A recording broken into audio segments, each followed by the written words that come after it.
You boys look like a weird heavy metal band. Yes, we are a band. Really? Yeah. So what do you play? Symphonic post-apocalyptic reindeer grinding Christ abusing extreme war pagan Fennoscandic metal. Right. Really interesting.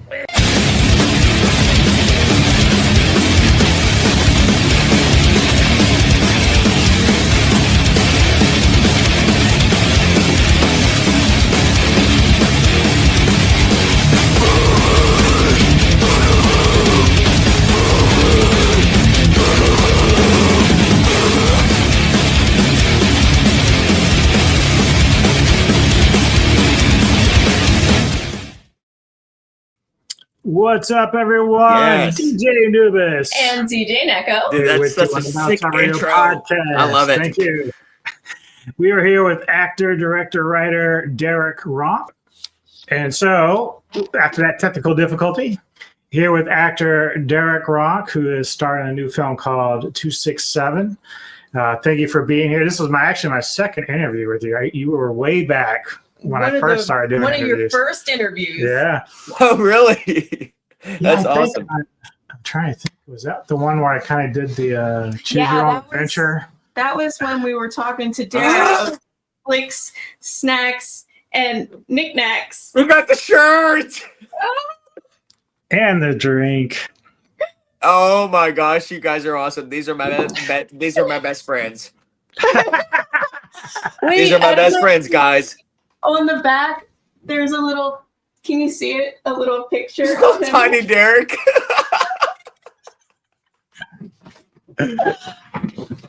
That's amazing. I did not even know that's the shirt you were wearing until just now. That was a great reveal. The mug, yes. This is awesome.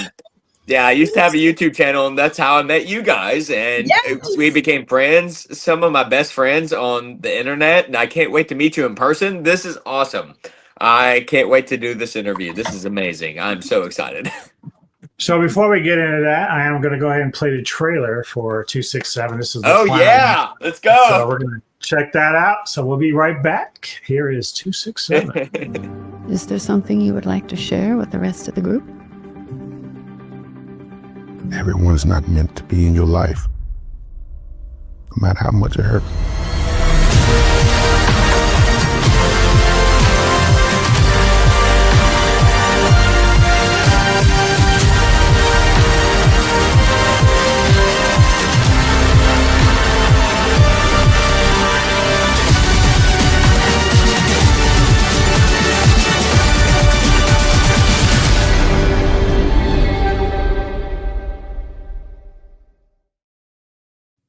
Yeah. Let's go. There he is. So obviously, without giving too many spoilers, kind of just give us a breakdown of what this movie is about.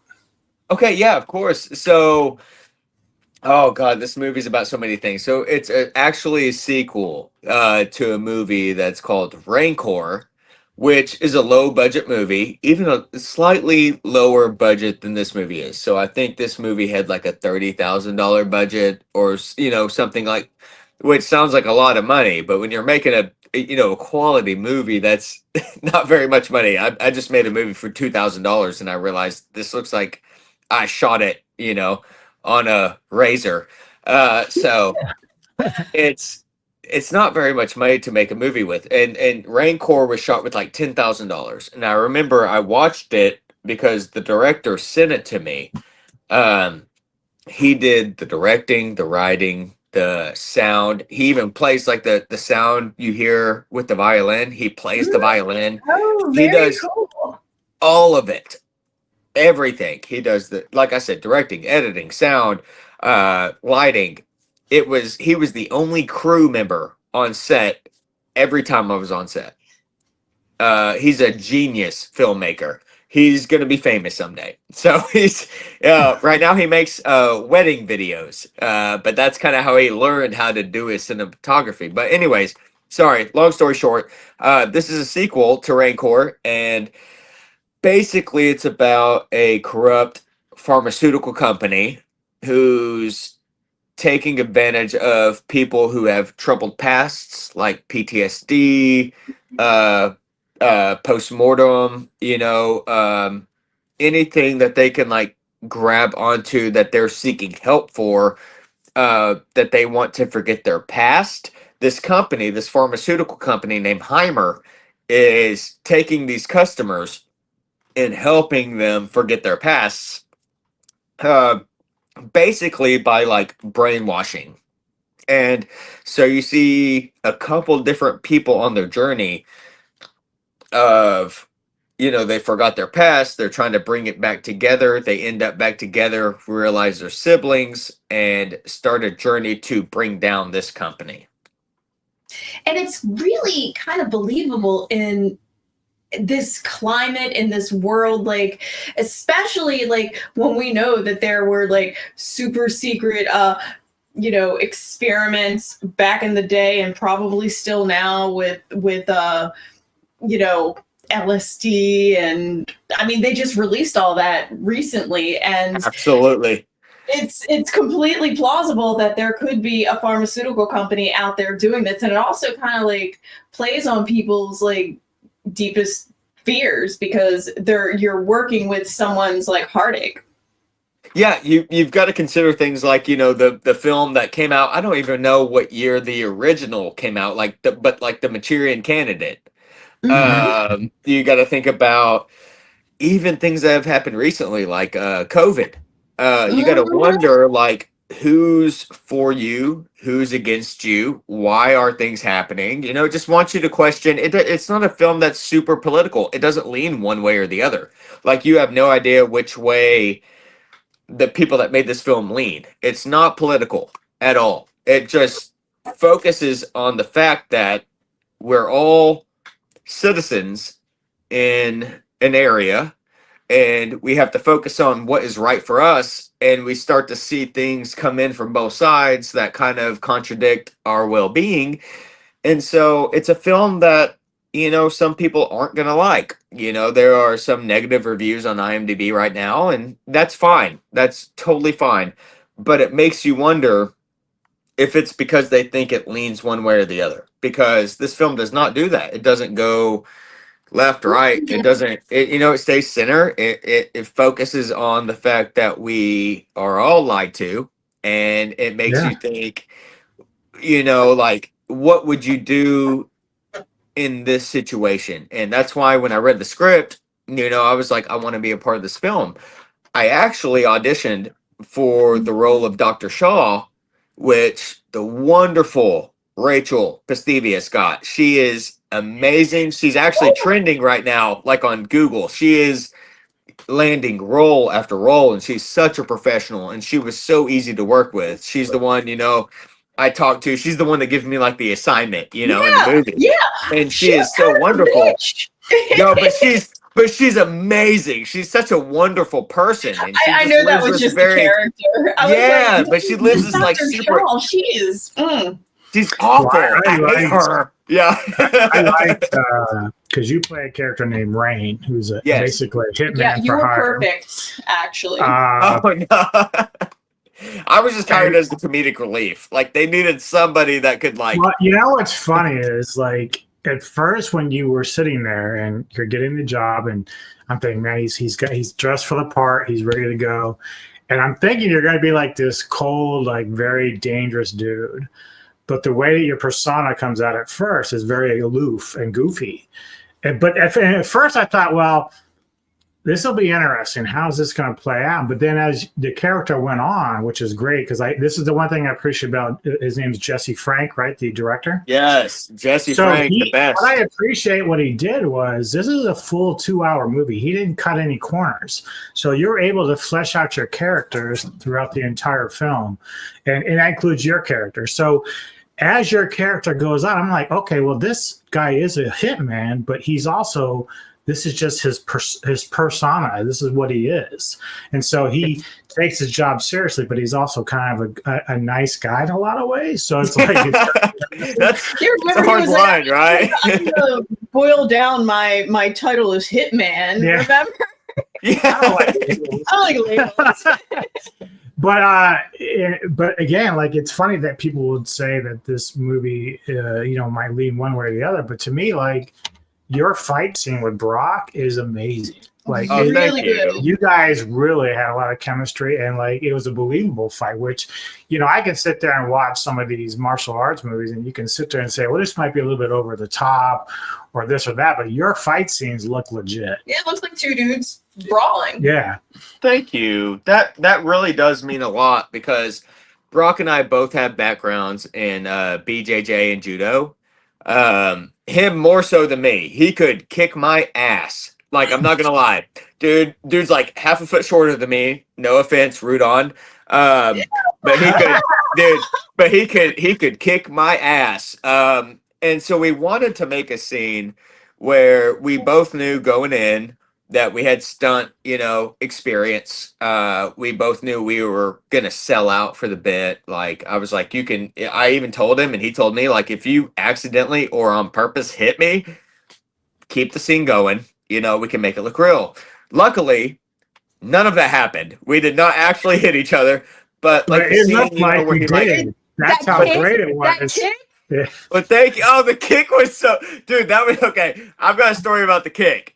I'm gonna finish this one, and I'll get to that one. So, when he flips me over, his shoulder, and I land on the ground, and anyway, don't want to give too much away, but when he flips me over his shoulder, we had to do that one a couple times. That was the only part of that entire scene that actually kind of hurt. Because I told him, I was like, flip me and slam me, because we didn't have padding. A lot of times, when you film these kinds of scenes in movies, you'd have like a mattress. Yeah. We were doing that straight on the ground, and it didn't hurt. It wasn't terrible, it's not like Just enough to stun you. but it was enough to kind of knock the air out of you. And he was like, but after every scene, him and Jesse both were like, you okay? You good? You good? I'm like, yeah, I'm fine. I was like, it didn't feel great. I didn't love that, but it looks good. So let's do it again, And so it was one of those kinds of scenes where like, it just felt like we were two people that had experience in fighting, both, on screen, formally, and also, both of us kind of grew up fighting when we had to, growing up. And we discussed that, kind of going into the scene where we're like, this is what I would do in this situation. And some of it looks, a little bit over the top. And there's one particular part I wish I could reshoot when I watch it, but that's just because I'm a perfectionist. But there's parts of that scene when I watch it back, I'm like, God, that does look good. Like I'm so proud of us, and the sound effects that Jesse put in, because some of them, like the grunting and everything, we did that, of course, but like the punching, the impact, everything like that is stuff that Jesse just Added in. he is an absolute wizard. I would not be surprised one single bit if he was like, dude, I'm not gonna lie to you, I went to Hogwarts. I'd be like, yeah, I know. I know you did, because I don't understand any other excuse that you could possibly have for being as good at everything as you are. I've worked on several movie shoots, most of which people won't see because they're like short films and film circuits, film festivals, TV shows. I've been on Joe Kinda, American Detective, things Well, I like that. remember you had like a small, I think you were doing a reenactment. You were Officer Dustin Keys. And I thought, dude, you looked like a real cop. Like that was Oh, fucking thank amazing. you. So I thought it was just, and I know I never got around to see it on it, but I remember you gave me a clip of what you were doing. And Yeah. so like, I'm watching, I'm like, wow, man, this is cool. Like you really sold it. Like you are actually a really good actor. You're a really dude. good You're actor. Really good. Oh my gosh. No, come on now. That's No, seriously. acting is so subjective, and that's one thing I've learned with acting is I've had people tell me, and I appreciate what you guys are saying. I've had people tell me, you're so good, and I eat it up. That's actors love that. Like I'm not gonna sit here and be like it means nothing. Like I do what I do for the art. Like of course I love when people tell me I do good. Like that's it means If the you want world to to see me. bad, just wait till August because I acted in a horror movie for a little That's bit. right. Oh no way! He's playing a part in an independent horror film in a mob scene. Yes. Oh, I'm gonna interview you on my channel when that happens, dude. That's amazing. So, but like, so I've had people tell me, like, hey, good job. I've had, especially, so I feel like I kind of found my niche, which is surprising because in real life I don't find myself as like a funny person. Like of course I'll, as anybody does, I'll say something funny every now and then, but I don't consider myself like a comedian by any means. Um, Oh, but when this movie came out, the line though, you hit me, baby, one more time. you know, you're gonna love this. So he wrote like 3 lines for that character. Every other line I improv'd. Great job, because So that's hit what I was me, gonna baby, say. one more time. The oh hi Mark, all Yeah. that, like that's all improv. And he was like, I want you to pretend. Basically, the line he told me was, he said, I want you to pretend like you're Ryan Reynolds trying to get the role of Deadpool. And I was like, so I don't have Deadpool yet. He was like, no, but you're trying to get it. And so that's how I played this hitman, was like trying to be Deadpool that isn't Deadpool. And so like that's where like he wrote a lot of really funny lines, especially like where the scene where, okay, so the hit me baby one more time is mine, the oh hi Mark, things like that. But he wrote the line about like an unhealthy obsession with furries, Yeah. and he wrote the line about what was the other really funny one he wrote? He wrote the like the when I've got the gun to my head and he's saying, and I'm like, how about option 3? Like he wrote all that stuff, but like he left a lot of room for me to be the character, and that really really helped. It was one of the first films I've ever been on where they're like, I want you to be this character, here's your description, go do it. And like, so like like not this time Walker Texas Ranger, like that was me just talking to him like how I would, like that Yeah, was not and the that's the script. thing, I too, was just like, because this guy looks like Walker Texas Ranger, I'm gonna say it. yeah, no, that's the thing, because again, when you first came on screen, we're getting all giddy about it. We're like, "Hey, it's Derek." Oh, no. And you're doing your character. I'm like, okay, I don't know if this comedy part is part of how I'd see a hitman, but as you went on, I understood that this is your character. This is how this hitman is, which would take me back to say like John Travolta in Pulp Fiction. Like these Yes. were hitmen, but they were goofy as fuck, right? Yeah. So that's how I saw you. I had to like calibrate myself to how your character was. So every time you were making those one-liners and stuff, I got it. I understood what was going on. But then you see that fight scene, it's like, okay, well, he's still a badass. He can fight. He knows what he's doing. So that's what made this character so cool. But my question for you is like, what do you do when you're trying to research for a character or a role? How do you go about doing that? That's an awesome question. And that's a question that I think like every actor gets asked. And I feel like every actor has an answer.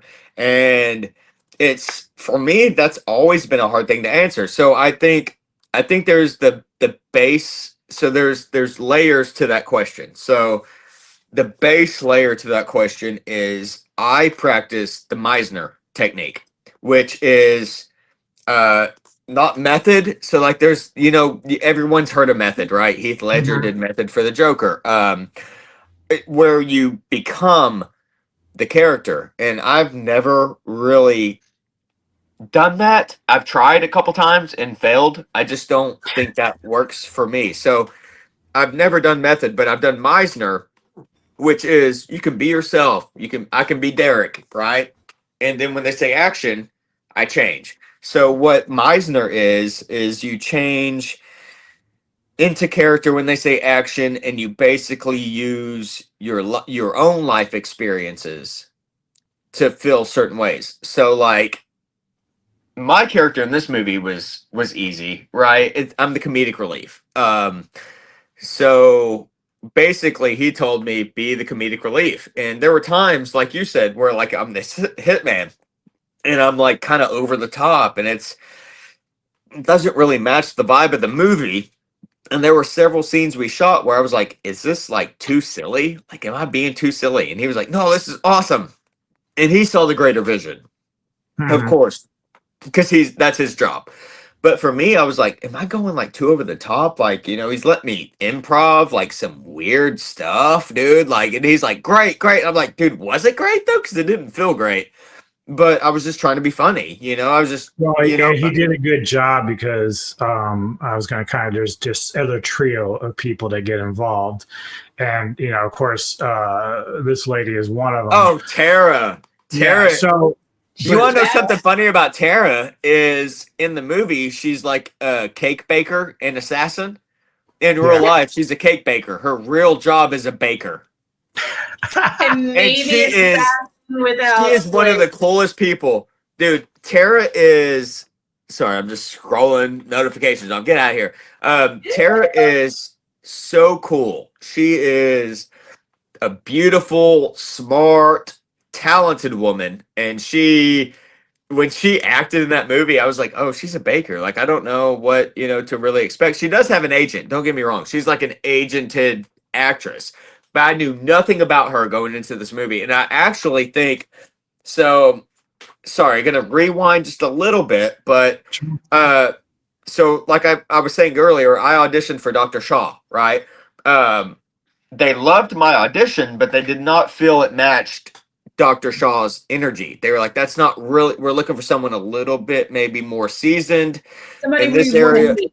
We don't hate you. Like, even though you're a hitman, we didn't hate you. They were like, man, like you're a good actor, but we do not see you as a doctor. We would not trust you to save our lives. And I was like, oh, that's fair. I would not trust me to save my life either. But they were like, but we see you playing a role in this movie, so give us a couple weeks and we will probably, shoot you a message. I was like, oh, so I don't know what that means. So the role of Raine was not in the script. They actually wrote the role of Raine because they liked my audition. That's awesome. Because they wrote it for me specifically, and that meant the world to me. So I was like, no matter what, I'm going to do this movie now because like you wrote that role for me. No one's ever done that. You've got it. I'm going to kill it. And that's why like every scene though, I was like, am I going too over the top? Do you want me to be less like comedic? I'm not saying I'm super funny, but I'm like, do you want me to like dial it back and be a little more cool and a little more hitman? They were like, nope, we love it. They're like, the whole movie is so serious. There's no comedy. We need you to do that. I was like, okay, cool. And so they gave Rachel the role of Dr. Shaw. She killed it. So I loved getting to play the role I played. But Tara, like you were showing, she's a cake baker. She like we're friends on Facebook. We're friends on Instagram. We were in this movie together. She makes the most beautiful cakes. She's a beautiful woman. Now I need to follow her. And she killed her role. Like when I watched the movie, because I didn't see the movie, I messaged Jesse. Oh my God, right? That's actually Jesse's car. I'll tell him. I'll be like, hey, give me your car, bro. Dude, it says Reaper on the license plate. I want that car. Dude, Jesse is such a cool guy. He's so nuanced. He's like this wonderful, beautiful human being. He shoots wedding videos, and then he'll make the best action scene you've ever seen in your life. I don't understand him. I wish I could. I don't. But like Tara, she, I met her and I was like, we'll see how this goes, and I thought she was going to have one scene, but she actually did so good in her one scene that they wrote more scenes for her. So like she was kind of brought in. So the movie was going to be like an hour and 20 minutes. It ended up being 2 hours because they wrote my character in and her character in. That's probably the smartest move you can make. Just like he said, like you were able to flesh out the characters, get a little bit more backstory, get a little bit more meat into who these people are. And I would say that because Jesse brought that trio in there, because at first you're kind of like, okay, well, how are they going to fit into all this? Mm-hmm. And then all of a sudden, the two guys, like they're kind of goofy in their own way. They're right, but they're goofy in their way. So Tara just adds like another dimension to that. So he balanced it out between you and them. And I thought, well, that's great because now it's not just, even though you're like the main comedy guy, it's these three too that are also kind of added in as well. While you got all this other Yes. serious stuff going on. Yeah, when I watched it for the first time, because I had no idea it was coming out. So my understanding was it was going to release in theaters in April, which it still is. It's still coming out to theaters in April, but Amazon, you have to pay like a butt ton of money to know your release date on Amazon. And he was like, I'm going to use that money to make physical copies and to put it on Tubi for ad revenue, you know? And so Amazon just messaged him one day, you know, a couple weeks ago and was like, hey, we're going to put this movie on tomorrow. And he was like, oh, okay. So he was like texting me, texting everyone else. He's like, it comes live tomorrow on Amazon. Go rent it, you know? And so, you know, I went and I bought it, you know, for like the $10 or whatever. And I was like, I watched it and there was so much to it. I had no idea what was going to happen, you know, because I read the script, but I read the very rough version of the script and mostly just my parts, you know, to kind of learn my character. And so there was so much of that movie I didn't know was going to happen. I had watched Raincore before, you know, the first movie in this trilogy. So I knew like the backstory. Like there's a couple characters you see pop up in this movie that you don't know unless you know you watch the first one. So like for instance, you know the old guy. I say old guy. Nah, sorry, dude. The Sorry. older gentleman who pops up, who's like, you know, if you kill me, I become more powerful than you could ever imagine. Yes. Yes. He's like the main hitman in Raincore. Oh. So if you go back, you watch that one, you know, things kind of bleed in. So I do always recommend people watch the first one first. Rancor is a great movie. It's a low budget action film. You know, there's just like 267. There's things that you're gonna watch and you're gonna be like, this doesn't look like the Avengers. Like why isn't he doing stuff Spider-Man can? But you know, you have $20,000, you make the best movie you can, and nobody is better at that than Jesse Frank. What would you say is the most challenging aspect of this role that you did? Oh, gosh, I don't know. I got to be completely honest. This role was probably the easiest role I've ever played. Of course, there's challenges though. Of course. I mean, every part of acting is hard. Being vulnerable in front of everybody else and just doing what you think is right in front of the camera and trying to pretend like there aren't 15 other people watching you. You had Do so something much for the first time physical ever. work in this too. Like you had to have a fight scene.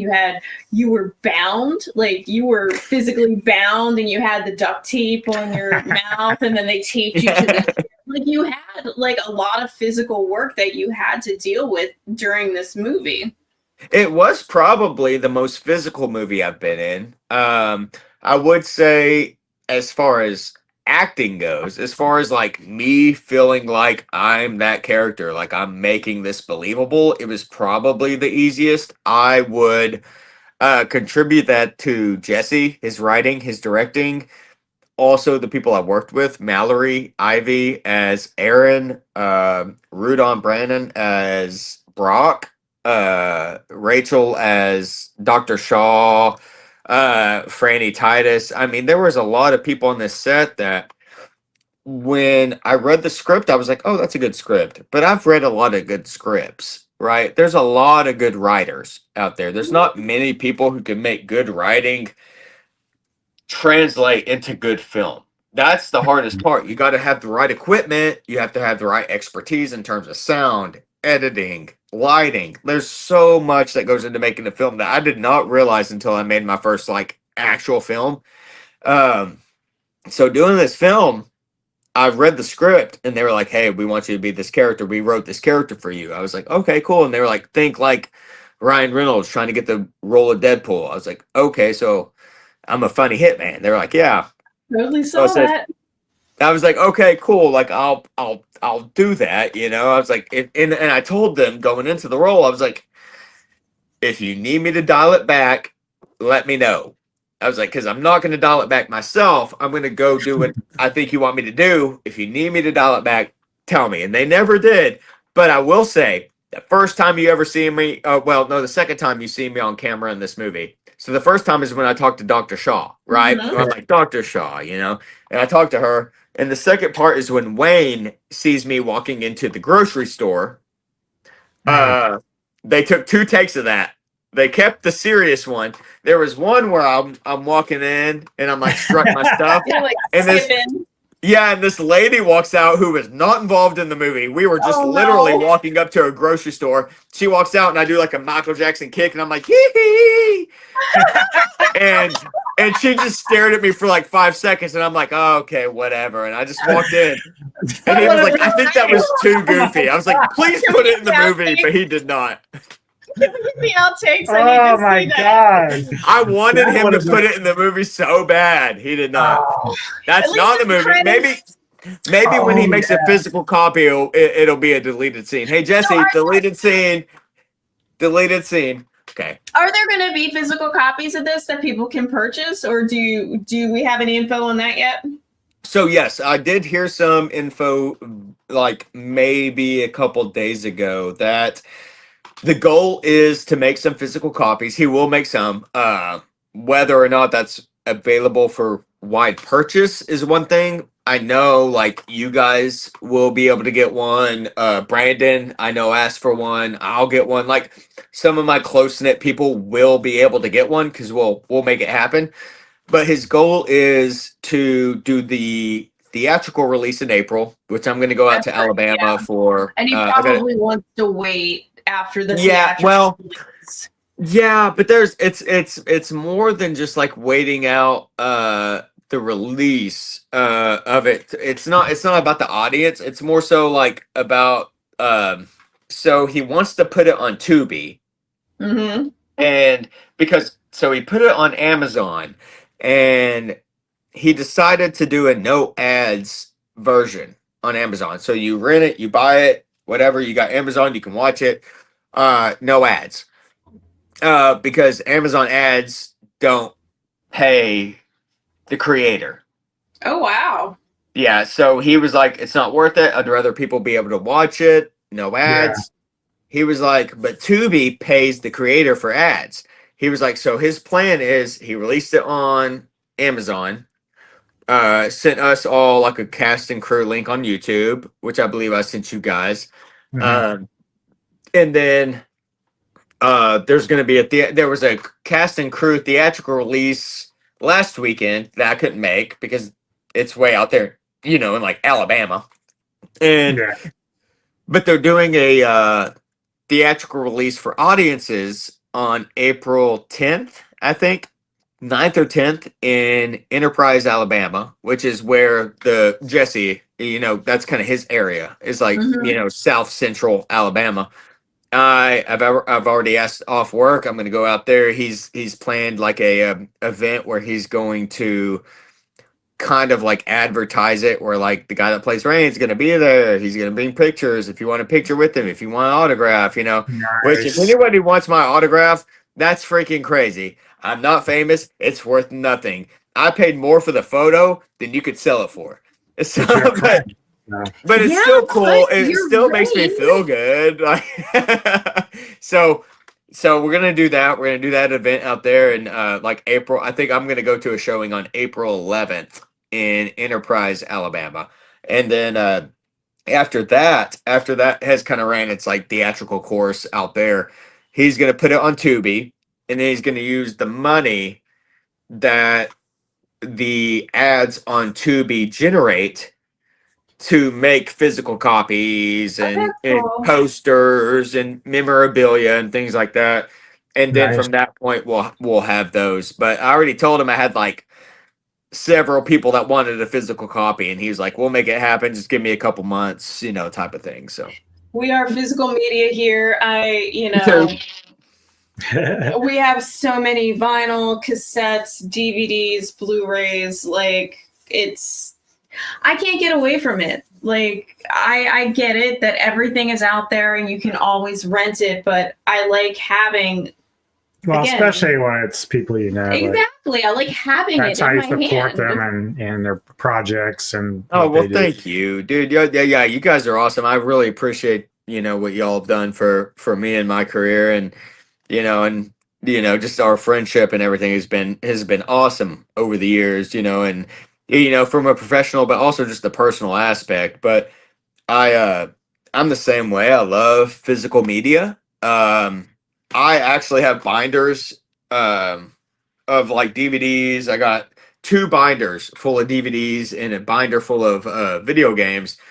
And the only reason I haven't kept all the cases is because my wife has kind of tried to make us more minimalists. We're trying to minimalize the physical things we have in our space, and I totally understand that, and I try to respect that. So I've gotten rid of a lot of the cases I have, but I keep the DVDs, and I put them in those old like CD book Yeah. Like cases. the binders. Yeah, the binders. And there are some cases I refuse to get rid of, like my Lord of the Rings trilogy, Toxic Avenger, like some of those. I'm Terrifier series. I'm keeping these no matter what. But Godzilla minus one. Like there are cases I'm never getting rid of. Yeah. But like the movies, I don't care about the cases. I don't care about the collector's item aspect of them. I tend to, try to find a place in a binder and I throw away the case. But like there are special movies to me, like I said, like Lord of the Rings and things like that, that like when I get a collector's item of them, I am not getting rid of that case. It goes in my shelf. I'm like that with books because I love Yes. to read, and I do have a Kindle, and when I used to travel for work, I would just take the Kindle instead of 1,000 books. But like for me, I love a physical book. Yes. I read my book. I love the smell of a book. I'll sniff and inhale the delicious, like for me, sometimes when we are looking for cassettes or vinyls or DVDs, I like to go to the thrift stores and stuff, and I'll come out and I'm like, this vinyl is an original from 1960 whatever, and I'm like, it smells like 1960. It smells like the 60s, baby. I'm buying this thing. It smells like ecstasy and disco. And It's coming home with me. Now you said that you have Rancor and then 267. So Yeah. It's gonna be a trilogy. So they're gonna do another one. so you're So coming back, right? okay, More Hitman stuff. that's a great question. You gotta have Raine. Gotta have Rain. Gotta make it rain. So Gotta this make is- it rain. I will tell you everything I know because I have not been told to keep it a secret. So I will tell you everything I know. Oh, okay. So the first movie in the series is Rancor. Okay. Has great ratings on IMDb. Low budget Okay. movie. Struggles in some aspects that low budget movies do. Some of the action, feels like, low budget. But it's a great movie, great story, leads up amazingly to 267. So then you watch 267. Mm-hmm. The story might not quite be as intriguing as Rancor, but the action is better. So, you start trading some things off, with the budget you have. The third movie is going to be called Kasia Kyler. Kasia, The is that a person? It's a person, yeah, Kasia Kyler.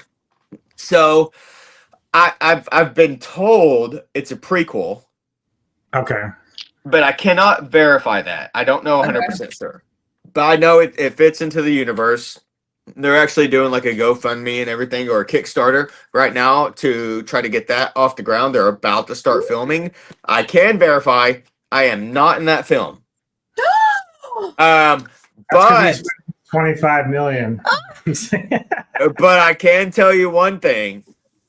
If the third yeah, the movie, 25 Kasia million. Kyler does good, he plans to write a fourth film where Raine is the main character. Make it rain. Oh, the main character. All right. And Make he it rain. plans, he said if Kasia Kyler does good, he's going to write a fourth film where Raine is a new assassin who's faced with a very, very tough decision. So how did you meet the director, and how did you how did you go through the whole audition process? Like this is just because, again, we were talking before about like where you were moving and you were doing this, Yeah. and you were like, how did you even stumble upon each other? So this was this was a really great coincidence.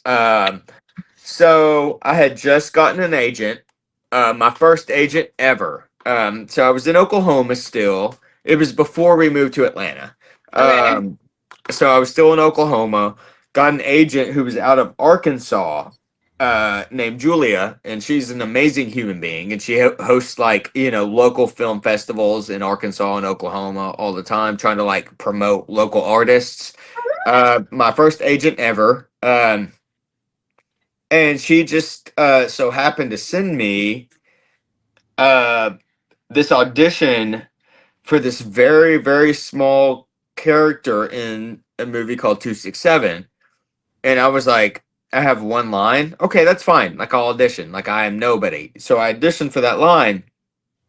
Well, sometime between me auditioning for that line and me auditioning for another character in that film, um, her and I split ways, not because of anything either one of us did. It's just because I was about to move to Atlanta Mhm. and I found an agent out there, and I was like, hey, Julia, thank you so much. And everything went great. We still talk today. So it went great. But I got an agent out there called Baron, who does a lot bigger things. They gave me some auditions for like Netflix, HBO, Peacemaker, things like that. Oh Stars, God, TV you shows. Peacemaker. That'd be Yeah, so fun. so I they can gave me see on. That's a whole nother discussion. We'll get to that. Okay. That's a crazy story. But anyway, so I was, and I told them I got an audition for this movie 267, and I was like, but it was a really small role, and they were like, okay, let's see what we can do. So they sent me the audition for 267 after that for Dr. Shaw, and I auditioned. And about 2 weeks went by, and I didn't hear anything. I was like, I didn't get a role in it. It seems like it's not really going to be much anyway. It's just like some guy I've never heard of making a movie. And then I ended up getting a role in this short film called Three Shots of Perdido. And when we moved out to Atlanta, I started shooting that like 2 weeks later. So I was like, cool, I'm shooting stuff. I'm getting paid for acting in Atlanta. This is awesome. Um, but then I got a call and my phone starts ringing. Well, that's irony. But anyway, and so I started Hey, getting that's crazy. So I started getting a call and I was like, who's this? And I answered it and it was Jesse. And he was like, hey, so I just wanted to let you know I'm the guy, making 267. I was like, oh, awesome, man. I was like, good. How are you? And he was like, well, he said, we loved your audition, but we don't really like see you as that character. So my friend and I saw your audition and we decided that we have to have you in the film. Like we have to you're have you. kidding. He said, we thought that he's like, we have to have you in this movie. And I was like, I don't know what that means. I was like, so thank you, I guess. And he was like, no, we're writing a character for you. I'm going to send you a script, in like a couple weeks. I said, cool. So, I was out in Atlanta, filmed a couple things. And then he sent me the script and I read the character and I was like, and he was like, and that's when he told me, he was like, think Deadpool trying to get the role. And I was like, no way, dude. This is the coolest thing I've ever read in my life. And like I said, there were only like maybe 4, 5, 6 lines written. And the rest was kind of like fill in the blank type stuff. But like it had a lot of detail as far as how he wanted the character to be reacting. And so I just read it over and over and over and over and over and over and over. And now I mean, to the point where like I felt like it consumed me. I was like, this is the character I want to play. This is who I feel like I play the best. And so when it finally came time to, roll, the first scene we ever shot with me was me walking into the grocery store. And then the second scene I ever shot with them was the fight scene. So we shot me walking into the grocery store, which is nothing. It's me walking. And then it's the fight scene and the cabin scene where I'm tied up. And then we shot after that, we shot the walking through the woods, and then we shot me meeting Dr. Shaw, and then we shot what did we shoot after that? Oh well, Anyway, I can't say. But yeah, I was like, oh, that might be giving too much away. But so like you don't shoot things in order. So you really have to understand the Yeah. script and understand who you're playing because like I said, like we shot things kind of wonky, and that's how all this one was actually one of the most in sequence shoots I've ever done, but it was still completely out of order. So you have to be willing to get to a level that your character's at in that point of the script. So you have to be super familiar with the script. And when you don't have a lot of lines, but they want you to have a lot of lines, you have to just be Feel really comfortable. You familiar. have to really feel the character. Exactly. You have to know who you're playing and you have to become that person. And like I'm not saying method because I don't believe in the method, I think Daniel You're not Day-Lewis is the gonna best be actor of all Lewis, time. walk around and be Abraham Lincoln or Yeah, exactly. It's funny you said Abraham Lincoln because Daniel Day-Lewis is the best actor of all time, but I don't really believe in like becoming that person. I don't think you have to. I think you just have to honestly just be familiar. Just read the script. Like my best method is read the script over and over and over and over, like every chance you get when you're free, instead of playing video games, instead of watching another episode of Brooklyn Nine-Nine, which I love. Just read your script. Read your script over and over and over, and eventually you'll start kind of thinking in the back of your mind, like, how would this character say this? How would he react? He's in this situation. How would you react? And I just auditioned for two other films in the last week, and I got both roles, and it's Nice. not because I audition great. Honestly, in my opinion, I'm a terrible auditioner. Like I don't love my audition tapes. I'm like, that was not good. But I feel like good directors can see when they can direct somebody to be who they want them to be, and I feel like I'm moldable, and I think that's what a good actor is. They're moldable. Yeah. So obviously you're also got your hands in directing. So Oh you're going to no, be yeah. directing a short film called Dumpy, which I know you've been working on, which also features your wife in there as well. So can you tell us a little bit about that? What that's going to be about? Oh, I'll tell you all about it. So that's he's like A that to movie. Z. A to Z. That movie is going to be about. So short film's a stretch because I tried to make it a short film.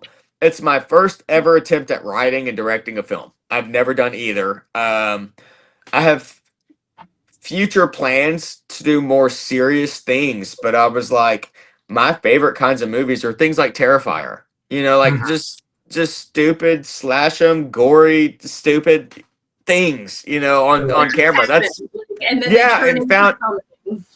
exactly, and like found footage horror. Like that's my favorite kind of stuff. Like as much as I'm into film and I love things like Oppenheimer and all these other things, my favorite things are found footage, stupid horror, gory films. And so I was like, I want to make something like that. I want to see, let's just have fun and invite all our friends over and make a slasher horror film, comedy type thing. And so me and my cousin is actually do what? Like this is the end. Yes, exactly. This is the end, mixed with As Above, So Below. Like As Above, So Below is one of my favorite movies of all time. I just wanted to make something crazy, but This Is the End is one of my favorite movies. I saw that like 3 times in theaters. So that was a great analogy. Dude, he's like James Franco. You tell me James Franco didn't suck any dick? Now I know you're tripping. One of my favorite lines of any movie ever. What did you do to my nice magazine here? Yeah, he's like, why is it so sticky? Yeah, I'm gonna jerk off over here on you. Yeah, over here on you too. I've been dropping loads all over this place like a dump truck. Dude, that movie is amazing. Yes. So my movie is not that funny. I wish it was. But I wanted to. So my goal with writing Dumpy was I wanted to make a slasher comedy. Okay. I wanted to give my wife some footage that she could use in a demo reel. Aww. And I wanted to try to put some practical effects to use. That was literally my entire goal. And my kids are in it. My niece is in it. My dad's in it. My mom's in it. Like the whole fam bam. is in this movie. And my friends, like almost everybody in this movie are people I've just known locally, you know. But we wrote the movie with my cousin, Travis J. Gates, who actually is a book writer. He writes like preteen to adult horror novels. And Okay. so, and he's got like a good wit to him. So like he helped me write some of like the more funny lines and everything. But I didn't want it to be like over the top comedy. I Yeah. wanted it to be one of those films that is so bad it's funny. Like Samurai Cop. You know what I Yeah. mean? Gotcha. And so Yeah. that's kind of what I was trying to do. Like there are lines in this movie and the way people react and the way I directed them were intentionally bad, but I wanted the cinematography to be good for what it was. So like I shot this film, edited it, everything on an iPhone 16 Pro Max. Everything. No camera, just an iPhone, all the sound, all the camera work, all even like me chopping up the scenes and editing and cutting things out, all done on an iPhone. Oh wow! Did it all. You didn't download it onto a Nope. laptop or anything. No, just completely on an iPhone for $2,000. Just and that includes the money I used to buy like lighting and things like that. Just like $2,000 was my max, and we did it. And that movie comes out probably, I would think, my goal is like the end of summer, but I might hold it until Halloween. Yeah, if it has like that horror It's got that aspect, vibe. Yeah. It's about a killer toy, you know, so it kind of reminds me of like Trick or Treat a little bit. Nice. Yeah, like little Sam, you know, going around. Yeah. And everyone's like, "Oh, he's so cute," and then he just like he's meshes not, you up. he's Yeah. not cute at all. No. So that's kind of the vibe I was going for because I love Trick or Treat, and I don't know, it's just it's one of those things. It was more of a passion project. Me and my wife and my cousin wrote it kind of together, and it was more so just like trying to showcase. I don't know, like trying to showcase my directing, I guess. Yeah. Sure. Because it's supposed to be stupid Your silly. effects and your practical effects, and Yeah. like you said, you had to work with the lighting. You had to work with, what you had and your constraints to turn it into a movie. Yeah, in which we plan to put it in a couple film festivals here in Oklahoma. But my major goal with it is to have like one big theatrical showing here and like locally, like just like cast, crew, family are free. Anybody else like $5 come in. We're gonna auction off some props for the film that we used during shooting. And yeah, it's gonna be just like a fun thing. Like I don't expect anyone to pay for it, Then I might make like 50 physical copies to kind of sell out and hand out, and then just put it on YouTube. It's one of those things. Like it was, I don't. Nobody should have to pay for this because it's not that good. The beginning of the film opens up with this entire film was shot and edited on an iPhone Pro 16 Plus Max. Blah blah blah. Lower your expectations, and then it starts. And so like it's just one of those things. It was just fun to do. We have plans for other films that are going to be more serious. Like I don't know if y'all have ever heard of the oh god, I'm forgetting now. It's been so long because I've been working on Dumpy so much. But it was like a 1920s murder. Hall and somebody else. It was like a minister and his mistress were found murdered, and nobody was ever convicted. Oh wow! They could never find like. That's up my alley. Yeah, like they could. Oh, Hall and Mills. Hall and Mills. They could never find out who was actually the murderer because there were so many suspects because everybody wanted them dead. And so we plan to make a film based on that murder and kind of show all aspects and kind of show why everybody could be guilty and why everybody could be innocent and make like a Black Dahlia style murder mystery movie about that. But it's going to take about $40,000. So this is quite an undertaking. The Hall Mills murder case involved the 1922 double murder of Episcopal priest Edward Hall and choir singer Eleanor Mills in New Jersey, whose affair was revealed through love letters found at the scene. Yep, and her tongue was cut out, and yeah, dude, this thing is crazy. And they were no one was ever found guilty, even though there was some evidence. So we plan to make a movie based about this where it kind of goes back and forth between past, present, not like present now, but like present trial, like the trial present and then past trial. Like it's going to show a suspect and their alibi, and then flash back to them committing the crime, and then another suspect, their alibi, and how they would have committed the crime. And we have this whole like little That's really script written creative. up. It's going to be a lot of fun, but it's going to take a lot more money than I have. So what do we have to do to raise money? I mean, like, who do we have to?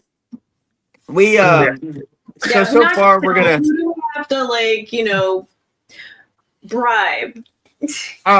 So my plan is I'm gonna release Dumpy and kind of let 267 run its route, and I've gotten a call from a couple different agencies because of 267, and then well, thank you, but once things kind of settle down from all this, so maybe like towards the end of the year, or fallish, maybe like August, I will start kind of really fine-tuning the script for this movie, which is going to be called Underneath the Crabapple Tree. That's where they found them. Yeah, you're doing it. You're doing the research.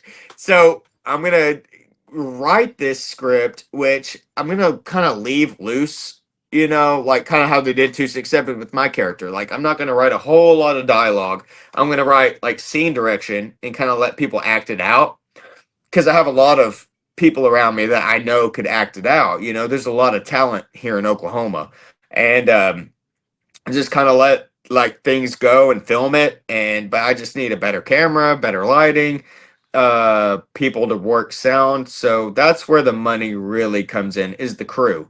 I have a lot of cast members who would do it for, food and a free copy of the movie. But it's the crew that really takes money because they have to invest in the equipment. Yeah. Well, I appreciate your time, sir, to sit down with us and do this. I wish you the best of luck with this film, and of course your past stuff, and as well as your Dumpy when it comes out. I'll be looking forward to that. I can't wait for that.